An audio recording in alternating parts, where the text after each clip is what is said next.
ഹരേ കൃഷ്ണ. സർവം ശ്രീ രാധാകൃഷ്ണാർപ്പണമസ്തു. നമ്മുടെ ഇന്നത്തെ ചുറ്റുപാടുകൾ നിരീക്ഷിച്ചാൽ, ഈ സമൂഹത്തെ നിരീക്ഷിച്ചാൽ, നമ്മുടെ പുതിയ തലമുറ നമ്മുടെ കൈകളിൽ നിന്നെല്ലാം പോകുന്ന ഒരു ദുരന്തമായിട്ടുള്ള ഒരു സാമൂഹിക സ്ഥിതിയിലൂടെയാണ് നാം കടന്നു പോകുന്നത്. ഇതിനൊക്കെ പ്രതിവിധികളായിട്ട് സർക്കാരുകളും സാമൂഹിക സന്നദ്ധ സംഘടനകളും സ്കൂളുകളും അല്ലെങ്കിൽ അതുപോലെ ഉത്തരവാദിത്വമുള്ള സാമൂഹിക പ്രസ്ഥാനങ്ങളൊക്കെ പല ബോധവൽക്കരണ പരിപാടികളും ഇതിനെതിരെയുള്ള നടപടികളും ഒക്കെ ആസൂത്രണം ചെയ്യുന്നുവെങ്കിലും ഇത് നമ്മുടെ ലഹരിയും പെൺ വിഷയങ്ങളും എല്ലാം നമ്മുടെ സമൂഹത്തിൽ സമമായ അതിൽ സാധാരണ സംഭവമായ രീതിയിൽ നടമാടുകയാണ്. നിങ്ങൾക്കറിയാമോ, നമ്മുടെ മഹാരാജാസ് കോളേജിൽ ആൺകുട്ടികൾക്കും പെൺകുട്ടികൾക്കും കൂടെ ഒരുപോലെ രണ്ടുപേർക്ക് യൂസ് ചെയ്യുന്ന ടോയ്ലറ്റുകൾ വരെ സമ്പ്രദായപ്പെടുത്തി വെച്ചിരിക്കുകയാണ്. സെപ്പറേറ്റ് ടോയ്ലറ്റ് കൂടാതെ രണ്ടുപേർക്കും ഒരേപോലെയുള്ളൊരു ടോയ്ലറ്റും. ഇതൊക്കെ നമ്മുടെ സമൂഹത്തെ, നമ്മുടെ ഇന്നത്തെ ജീവിതത്തിൽ പഴയ തലമുറയായി മാറിയിരിക്കുന്ന അച്ഛനമ്മമാരെ നടുക്കുന്ന കാഴ്ചകളാണ്. ഇതൊക്കെ എന്താണ് സംഭവിക്കുന്നത്? അവിടുത്തെ വിദ്യാർത്ഥികൾ ചേർന്നാണോ അത് ചെയ്തിരിക്കുന്നത്? അല്ല. നമ്മുടെ ഇതിനൊക്കെ ഉത്തരവാദിത്തപ്പെട്ട യൂണിവേഴ്സിറ്റികളും ഒക്കെയായിട്ട് ബന്ധപ്പെട്ട അധികൃതരാണ് അതിനുള്ള സമ്മതം കൊടുത്ത് അങ്ങനെയൊക്കെ ചെയ്തേക്കുന്നത്. കാരണം അവർക്ക് യുവാക്കൾക്കും യുവതികൾക്കും ഇഷ്ടമുള്ളതെല്ലാം ചെയ്തോളൂ, സമൂഹം എങ്ങനെ വേണേലും അധപ്പതിച്ചു പോയിക്കുള്ളൂ എന്നുള്ളതിൻ്റെ ഒരു സൂചനയല്ലേ ഇങ്ങനെയുള്ളത്. നമ്മുടെ പൊതു ഇടങ്ങളിൽ ആൺകുട്ടികളും പെൺകുട്ടികളും കൂടി ഇരുന്ന് ചെയ്യുന്ന കാഴ്ചകളൊക്കെ ഒരു സാധാരണ സംഭവമായി മാറിയിരിക്കുകയാണ്. അങ്ങനെ ആക്കി തീർത്തത് എന്താണ്? ലോകം മുഴുവനും ഒരൊറ്റ രാജ്യമായി മാറുക. ലോകം മുഴുവനും അങ്ങനെയുള്ള ഒരു ഡീപ് സ്റ്റേറ്റ് എന്ന് പറയുന്ന ഒരു ആസൂത്രണം യൂറോപ്യൻ രാജ്യങ്ങളുടെ ഇടയിൽ എന്നേ നടന്നതാണ്. അതിൻ്റെ പ്രവർത്തനമാണ് ഓരോ സംസ്ഥാനങ്ങളിലും ഓരോ രാജ്യങ്ങളിലും അവരുടെ ഏജന്റുകളാണ് ഇതൊക്കെ നടപ്പിലാക്കുന്നത്. ഇമ്മോറലായിട്ടുള്ള ജീവിതം നയിക്കുക, സാമൂഹിക ബന്ധങ്ങളെ തകർക്കുക, അതുപോലെ തന്നെ ഈ ക്ഷേത്ര ആരാധനയും ഒക്കെയായിട്ട് ബന്ധപ്പെട്ട ഭവനങ്ങളും അങ്ങനെയുള്ള സാമൂഹിക അന്തരീക്ഷങ്ങളുമാണ് അവരാഗ്രഹിക്കുന്ന പോലെയുള്ള മോശമായിട്ടുള്ള ഇമ്മോറലായിട്ടുള്ള ജീവിതം നയിക്കാൻ പറ്റാത്ത സങ്കേതങ്ങൾ. അതുകൊണ്ട് ക്ഷേത്രങ്ങളെയും ആരാധനാലയങ്ങളെയൊക്കെ തകർക്കുക, അങ്ങനെ ജനങ്ങളുടെ ഇടയിൽ അരാജകത്വം സൃഷ്ടിക്കുക, ആർക്കും എവിടെയും ഒരു പാസ്പോർട്ടോ ഒരു വിസയോ ഒന്നും കൂടാതെ എവിടെയും എല്ലാവർക്കും കടന്നു ചെല്ലാവുന്ന ഒരു അന്തരീക്ഷം. അതാണ് ഏകരാജ്യം. അത് അരാജകത്വത്തിലും ഭരണമില്ലായ്മയിലും സ്ത്രീകളെ മാക്സിമം ചൂഷണം ചെയ്യുന്നതും കുടുംബജീവിതം ഇല്ലാത്തതും അങ്ങനെയുള്ള ധാരാളം അരാജകത്വമായിട്ടുള്ള അവസ്ഥകളിലേക്ക് ലോകത്തെ കൊണ്ടുപോകാൻ വേണ്ടി ആസൂത്രണം ചെയ്ത പദ്ധതികളാണ് നമ്മുടെ കേരളത്തിൽ ആണത് കൂടുതൽ നടപ്പിലാകുന്നതെന്ന് എനിക്ക് തോന്നുന്നു. ഡീപ് സ്റ്റേറ്റ് എന്നാണ് അതിന് പറയുന്നത് തന്നെ. അതിൻ്റെ ഭാഗമായിട്ടാണ് നമ്മുടെ ഇവിടെ ഉറച്ച ഒരു സർക്കാർ ഉള്ളത് കൊണ്ടാണ് ഇവിടെ ഭാരതത്തിൽ അതൊന്നും വളരെ വ്യാപകമായി നടത്താൻ അവർ സമ്മതിക്കാത്തത്.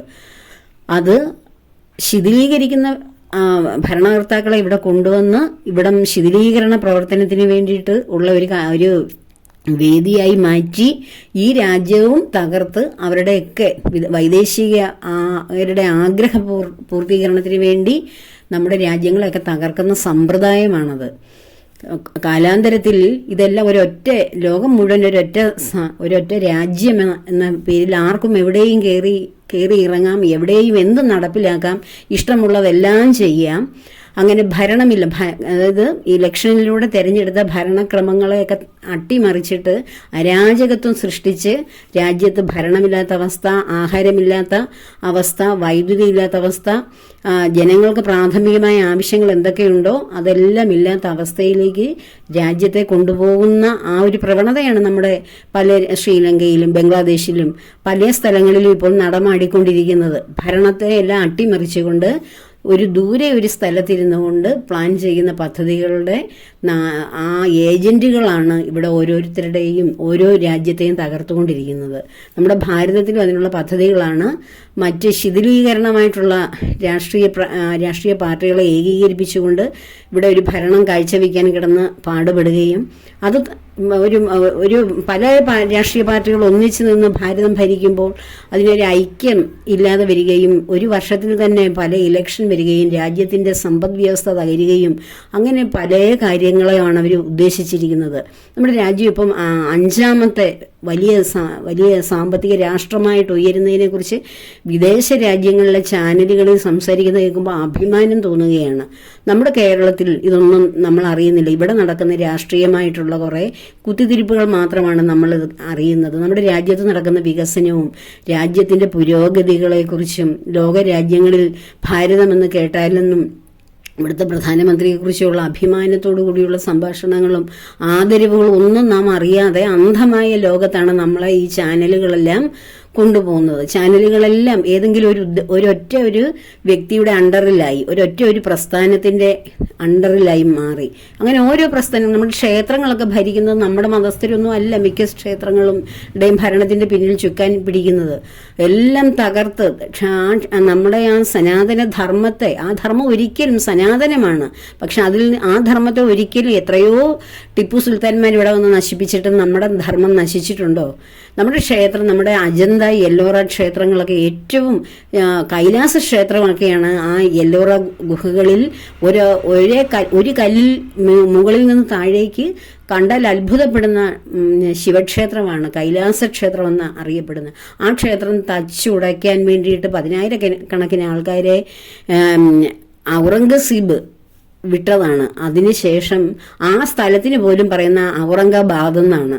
ആ ക്ഷേത്രം തച്ചുടയ്ക്കാൻ 10,000 സൈനികരെ വിട്ടിട്ടും അവർ വർഷക്കണക്കിന് ആ ക്ഷേത്രം തച്ചുടയ്ക്കാൻ നോക്കിയിട്ടും പറ്റാതെ ചില ശില്പങ്ങൾ മാത്രം തകർത്തെറിഞ്ഞ് പോയ ചരിത്രമാണുള്ളത്. എന്നിട്ട് ആ സ്ഥലത്തിന് പേരിട്ടത് ആ നശീകരണ പ്രവർത്തനം നടത്തിയ ആളിൻ്റെ പേര്. അങ്ങനെ എന്തെല്ലാം ആണ് നമ്മുടെ ഭാരതത്തിൽ നടക്കുന്നത്. ചില വീടുകളൊക്കെ പൊളിച്ചപ്പോൾ അതിനുള്ളിൽ ക്ഷേത്രങ്ങളും ഹനുമാൻ സ്വാമിയുടെയും ഗണപതി ഭഗവാന്റെയൊക്കെ ക്ഷേത്രങ്ങൾക്ക് ചുറ്റിനും വീടുകളൊക്കെ കെട്ടിയിട്ട് അതിനുള്ളിൽ അത് തല്ലിപ്പൊളിക്കാൻ പറ്റാത്തത് കൊണ്ട് അതിൻ്റെ പുറമെ വീടുകളായിട്ട് മാറ്റി ആ ക്ഷേത്രം പുറമേ കാണാതെ, അത് സംഭാൽ എന്ന് പറയുന്ന സ്ഥലത്ത്, അവിടെയാണ് നമ്മുടെ കൽക്കി ഭഗവാൻ അവതരിക്കുന്ന സ്ഥലമാണ് സംഭാല്. അത് ശബളം എന്നാണ് ഭാഗവതത്തിൽ എഴുതിയിരിക്കുന്നത്. ഇപ്പോഴതിൻ്റെ പേര് ശംഭാൽ എന്നാണ്. അത് ഉത്തർപ്രദേശിലൊരു സ്ഥലത്ത്. അങ്ങനെ ധാരാളം എന്തെല്ലാം നശീകരണ പ്രവർത്തനങ്ങളാണ്. നമ്മൾ എത്രയോ കാലം കയറി ഇറങ്ങി പലരും നശിപ്പിച്ച ധർമ്മമാണെങ്കിലും ഇപ്പോഴും ഭാരതത്തിൽ ആ ധർമ്മം നിലനിൽക്കുന്നത് കൊണ്ടാണ് ഭാരതത്തിൽ ഈ പറയുന്ന ഈ ഡീപ് സ്റ്റേറ്റ് എന്നൊക്കെ പറയുന്നവരുടെ ആഗ്രഹങ്ങളൊന്നും അധികമൊന്നും ഇവിടെ നടക്കാൻ പറ്റാത്തത്. പക്ഷെ അത് കേരളത്തിൽ അതിനോട് അനുകൂലമായിട്ടുള്ള ഭരണക്രമമായതുകൊണ്ടാണ് ഈ യുവാക്കളായിട്ടുള്ള കോളേജിൽ പഠിക്കുന്ന കുട്ടികൾക്ക്, സ്ത്രീകൾക്കും പുരുഷന്മാർക്കും ഒരേപോലെ ഉപയോഗിക്കാവുന്ന ടോയ്ലറ്റുകൾ അതങ്ങനെ ഒരിടത്തുണ്ട്, പല സ്ഥലങ്ങളിൽ ഇനി ആയി വരും. അതുപോലെ പൊതു സ്ഥലങ്ങളിലിരുന്ന് ആൺകുട്ടികളും പെൺകുട്ടികളും ഒന്നിച്ചിരുന്ന് ലഹരി ഉപയോഗിക്കുകയും മറ്റ് അനാശാസ്യ പ്രവൃത്തികൾ ചെയ്യുന്നതും ഈ നേതാക്കളായിട്ടുള്ള ആൾക്കാർ പറഞ്ഞു വിട്ട് സമൂഹത്തിൽ അങ്ങനെ അരാജകത്വം സൃഷ്ടിക്കുന്ന അന്തരീക്ഷം ചെയ്തോളൂ എന്ന മൗനാനുവാദത്തോടു കൂടി ചെയ്യുന്നതാണ്. മൗനാനുവാദമല്ല, യഥാർത്ഥത്തിലുള്ള അനുവാദത്തോടുകൂടി ചെയ്യുന്നത്. അപ്പം മറ്റുള്ളവർ ഇത് കണ്ട് യുവാക്കളും യുവജനങ്ങളെല്ലാം ഇതിൻ്റെ പിന്നാലെ പൊയ്ക്കോളും എന്ന ആ ഒരു ധാരണ, എല്ലായിടവും ഈ അരാജകത്വവും ഈ ഇമ്മോറൽ ട്രാഫിക്കും എല്ലാം നടത്തുക, അങ്ങനെ സമൂഹം നശിച്ചു പോവുക. ഇങ്ങനെയൊരു സമൂഹം, ഇത് കൂടി വരുന്ന ഒരു അന്തരീക്ഷമാണ് നമ്മുടെ ഇനിയുള്ള കാലഘട്ടം. ഇതിൽ നിന്നൊക്കെ രക്ഷപ്പെടണമെങ്കിൽ നമ്മുടെ വീട്ടിലുള്ള കുട്ടികളെ നമ്മൾ സാമൂഹ്യ സേവനത്തിന് വേണ്ടി ഇറങ്ങിത്തിരിക്കാൻ കഴിയുന്നില്ല എങ്കിലും നമ്മുടെ വീട്ടിൽ ഇരിക്കുന്ന നമ്മുടെ പുതിയ തലമുറയെ നമ്മൾ ഈശ്വര കാര്യങ്ങൾ പറഞ്ഞ്, ആത്മീയമായ കാര്യങ്ങൾ പറഞ്ഞ് മനസ്സിലാക്കി വിടണം.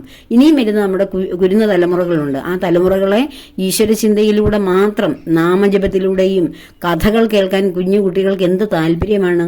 അവരോട് കൃഷ്ണന്റെയും രാമന്റെയും ഹനുമാൻ സ്വാമിയുടെയും നമ്മുടെ ഗണപതി ഭഗവാന്റെയും ശ്രീ മുരുകസ്വാമിയുടെയും ശിവപാർവതിമാരുടെയും അങ്ങനെ എത്രയെത്ര ധർമ്മങ്ങൾ നമ്മുടെ സനാതന ധർമ്മത്തിലുണ്ട്. അവരുടെ എല്ലാം കഥകൾ പറഞ്ഞു കേൾപ്പിക്കൂ.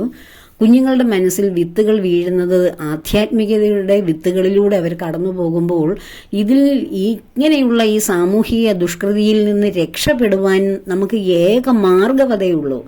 കുഞ്ഞുങ്ങൾ പുറത്തേക്ക് പോകുമ്പോൾ അവരെ കാത്തിരിക്കുന്നത് എന്താണ്? അവരെ കാത്തിരിക്കുന്നതല്ല ഇങ്ങനെയുള്ള മായാലോകങ്ങളാണ്. അതിനെ അതിജീവിച്ച് ഏതെങ്കിലും കുട്ടികൾ അവനവൻ്റെ ഒരു യഥാർത്ഥത്തിലുള്ള നമ്മൾ വളർത്തി വിടുന്നത് പോലെ തിരികെ സമൂഹത്തിൽ ജീവിക്കുകയും തിരികെ വരികയും ചെയ്യുന്നുണ്ടെങ്കിൽ അത് ഈശ്വരൻ്റെ അനുഗ്രഹം കൊണ്ടും മുജ്ജന്മം പുണ്യം കൊണ്ടും മാത്രമാണ്. നമ്മൾ ചെയ്യുന്ന നമ്മുടെ നല്ല കർമ്മങ്ങളുടെ ഫലമാണ് നമ്മുടെ കുഞ്ഞുങ്ങൾ നന്നായി വരുന്നത്. അതിന് കൊച്ചിലെ തന്നെ ചെറിയ കുട്ടിയായിരിക്കുമ്പോൾ തന്നെ ഭഗവാന്റെ വിത്തുകൾ അവരുടെ ഉള്ളിൽ വീഴണം. അടുത്ത് എവിടെയെങ്കിലുമൊക്കെയുള്ള ഭഗവത്ഗീത ക്ലാസ്സുകളോ സനാതന പാഠശാലകളോ ഒക്കെ ഉണ്ടെങ്കിൽ, ഇല്ലെങ്കിൽ അങ്ങനെയുള്ളതൊരു കൂട്ടായ്മ ഉണ്ടാക്കിയെടുക്കണം. അങ്ങനെ ഉണ്ടെങ്കിൽ അത് കേൾപ്പിച്ച് അവിടെ കൊണ്ടുപോയി പങ്കെടുപ്പിച്ച് ഒക്കെ വേണം കുഞ്ഞുങ്ങളെ വളർത്തുവാൻ. ഞാനൊരിക്കൽ മുൻപൊരു വീഡിയോയിൽ ഞാൻ പറഞ്ഞു നിങ്ങളോട് എല്ലാവരുമായിട്ട് ഞാനത് ഷെയർ ചെയ്തതാണ്. എൻ്റെ ഇളയ മകൻ്റെ 10ാം ക്ലാസ്സിലെ പരീക്ഷയുടെ 1-2 ദിവസത്തിന് മുമ്പ് ഞാനൊരു മഹാക്ഷേത്രത്തിൽ അവനെ തൊഴിക്കാൻ, വീടിനടുത്തുള്ളതാണ് ശിവക്ഷേത്രത്തിൽ തൊഴിയിക്കാൻ കൊണ്ടുപോയി. അവിടെ കൊണ്ടുപോയി തൊഴുതപ്പോൾ പരീക്ഷയാണ് വരുന്നത്. ആകെ ടെൻഷനായിട്ട് ഞാൻ നിൽക്കുന്നു. ഞാൻ മോനോട് പറഞ്ഞ് എല്ലാം തൊഴുത് വെളിയിൽ ഇറങ്ങിയപ്പോൾ, മോനെ നാളെ കഴിഞ്ഞ് പരീക്ഷയല്ലേ, മോൻ പറഞ്ഞു എല്ലാ വിഷയങ്ങൾക്കും നല്ല മാർക്ക് കിട്ടണേ, നല്ല റിസൾട്ട് ഉണ്ടാവണേന്നാണോ പ്രാർത്ഥിച്ചത്? അമ്മ അതാണ് പ്രാർത്ഥിച്ചത് മോന് വേണ്ടി. സാധാരണഗതിയിൽ ഞാൻ ക്ഷേത്രങ്ങളിൽ പോയാൽ ഒന്നും പ്രാർത്ഥിക്കാറില്ല.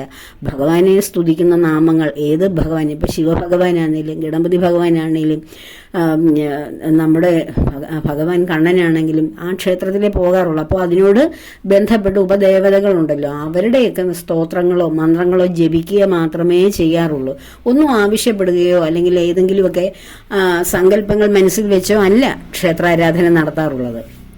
പക്ഷെ അന്ന് ആ ഒരു പരീക്ഷയായതുകൊണ്ട് മോനോട് അങ്ങനെ ചോദിച്ചപ്പോൾ മോൻ എന്നോട് പറയുകയാണ്, ഞാൻ അതൊന്നും അല്ലമ്മേ, എനിക്ക് പരീക്ഷയ്ക്ക് മാർക്ക് കിട്ടണം, അങ്ങനെയൊന്നും അല്ല ഞാൻ പറഞ്ഞത്. പിന്നെ എന്തുവാ മോനെ നീ പ്രാർത്ഥിച്ചതെന്ന് ഞാൻ അങ്കലാപ്പോടെ ചോദിച്ചപ്പോൾ പറയുകയാണ്, എൻ്റെ ജീവിതം കഷ്ടപ്പാട് കൂടാതെ കഴിഞ്ഞു കൂടുന്നതിനും ഒടുവിൽ അവിടുത്തെ പരമപദം പ്രാപിക്കുന്നതിനും അവിടുത്തെ അനുഗ്രഹം എന്നിൽ ഉണ്ടാകണേ എന്നാണ് ഞാൻ പ്രാർത്ഥിച്ചത്. ഞാനിപ്പോൾ അന്തം വിട്ടിട്ട് ചോദിച്ചു, മോനെ ഇതാണോ ഇപ്പോൾ പ്രാർത്ഥിക്കേണ്ടത്? അപ്പം മോൻ പറയുകയാണ്, ഇത് ഇപ്പോഴല്ലമ്മേ, ഇപ്പോഴും ഇത് തന്നെയാണ് പ്രാർത്ഥിക്കേണ്ട മന്ത്രമെന്ന്. ഇതല്ലേ ജീവിതത്തിൽ വേണ്ടതെന്ന്. പരീക്ഷയ്ക്ക് മാർക്ക് മേടിക്കുന്നതാണോ? അതൊക്കെ കഴിഞ്ഞാലും ജീവിതം ബാക്കി കിടക്കുകയല്ലേ. ജീവിതം കഷ്ടപ്പാട് കൂടാതെ കഴിഞ്ഞു കൂടുന്നതിനും അവസാനം ഭഗവാന്റെ പരമപദത്തിൽ എത്തുന്നതുമല്ലേ ജീവിതത്തിൽ വലുത് എന്ന് എൻ്റെ മോൻ എന്നോട് ചോദിച്ചപ്പോൾ എനിക്ക് അവനെക്കുറിച്ച് അഭിമാനം തോന്നി. ഇതെന്തുകൊണ്ടാണെന്നറിയാമോ എൻ്റെ കുട്ടി അങ്ങനെ ചോദിച്ചത്? ഞാൻ വളരെ ചെറിയ പ്രായത്തിൽ തന്നെ ഭഗവത്ഗീത ക്ലാസ്, ചെട്ടികുളങ്ങര ക്ഷേത്രവുമായി ബന്ധപ്പെട്ട് ക്ഷേത്രത്തിന് തൊട്ടരിയിലാണ് ഞങ്ങളുടെ വീട്. അവിടെ കുട്ടികളെ ഞാൻ കൊണ്ടുപോകുമായിരുന്നു.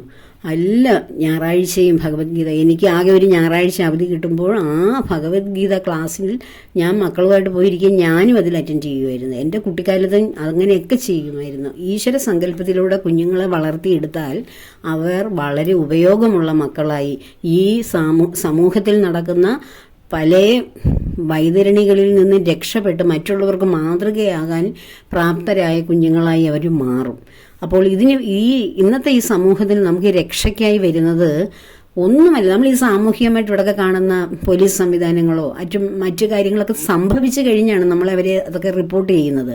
പക്ഷേ ഇതിലൊക്കെ പെടാതിരിക്കണമെങ്കിൽ നമുക്ക് ഇവിടെ കാണുന്ന ഒരു സംവിധാനങ്ങളുമല്ല കുഞ്ഞുങ്ങളുടെ മനസ്സിനെ രൂപീകരിക്കുകയും മറ്റും ചെയ്യുന്നത്. നമ്മൾ അച്ഛനമ്മമാർ അവർക്ക് കൊടുക്കുന്ന പാഠങ്ങളാണ്. നല്ല പാഠങ്ങളും നല്ല പെരുമാറ്റങ്ങളും നല്ല സംസ്കൃതിയും എല്ലാമാണ് കുഞ്ഞുങ്ങളെ നന്നാക്കിയെടുക്കുന്നത്. അങ്ങനെയുള്ള വീടുകളിൽ നിന്ന് പോകുന്ന കുഞ്ഞുങ്ങൾ ഏത് ലോകത്ത് പോയി ജീവിച്ചാലും ഏതെല്ലാം കൂട്ടുകെട്ടിൽപ്പെട്ടാലും അവരെ അവരുടേതായ വ്യക്തിത്വത്തിൽ ജീവിക്കുക തന്നെ ചെയ്യും. അവരെ കണ്ട് മറ്റുള്ളവർ പഠിക്കുകയാണ് ചെയ്യുന്നത്. അപ്പോൾ അതിനുവേണ്ടി ഈശ്വരാനുഗ്രഹത്തോടു കൂടി ഓരോ തലമുറയും വളർന്നു വരണം എന്ന ആഗ്രഹത്തോടു കൂടി സർവകർമ്മങ്ങളും ഭഗവാന്റെ പത്മപാദങ്ങളിൽ ചേർക്കുന്നു. ലോകാ സമസ്ത സുഖിനോ ഭവന്തു.